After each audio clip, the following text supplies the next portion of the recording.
बिल्कुल, Hindu front for justice ने मई 2022 में हरिशंकर जी जैन, विष्णु शंकर जी जैन, रजना अग्निहोत्री जी, विनय जोशी जी के साथ मिलके माननीय उच्च न्यायालय के अंदर गौशाला पर हिंदू समाज के पूर्ण आधिपत्य के लिए यह केस लगाया था, जिस पर आगे चल के सुनवाई हुई। 2024 में 98 दिन तक एएसआई ने गौशाला में सर्वेक्षण करा, रिपोर्ट पेश करी और फिर 22 जनवरी 2026 के सुप्रीम कोर्ट के आदेश के बाद यहाँ पे नियमित सुनवाई शुरू होना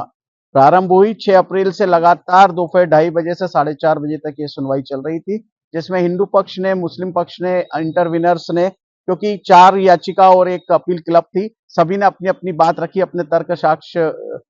इसमें रखे और हिंदू फ्रंट फॉर जस्टिस की जो प्रमुख मांगे थी, हमारे हिंदू पक्ष के वकीलों ने उसके फेवर में बात कही कि हिंदू समाज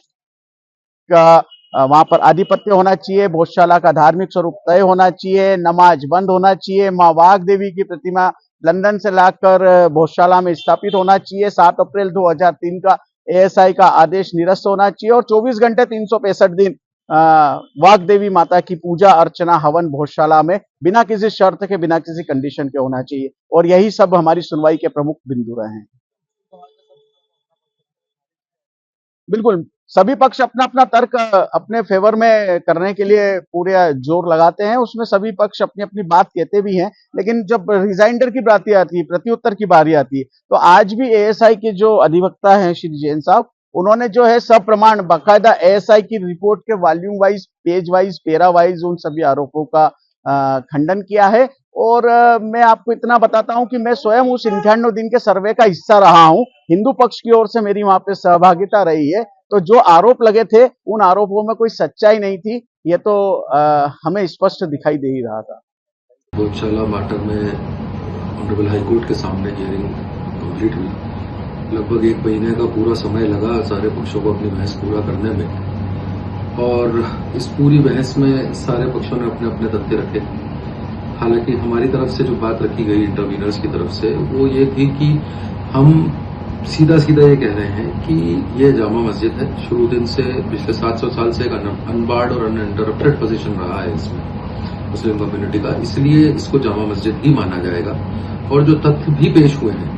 वो भी हमने पेश करे हैं कि 1935 के गजट के आधार पर इसको जामा मस्जिद माना गया है और ये मस्जिद ही रहेगी। इसके अलावा हमने आज जो रिजॉइंडर हमारा पेश किया था उसमें हमने ये भी बताया कि कैसे जो स्टेट है और एएसआई है वो एक स्टेट एजेंसी होने के नाते जिनका एक अनबायस्ड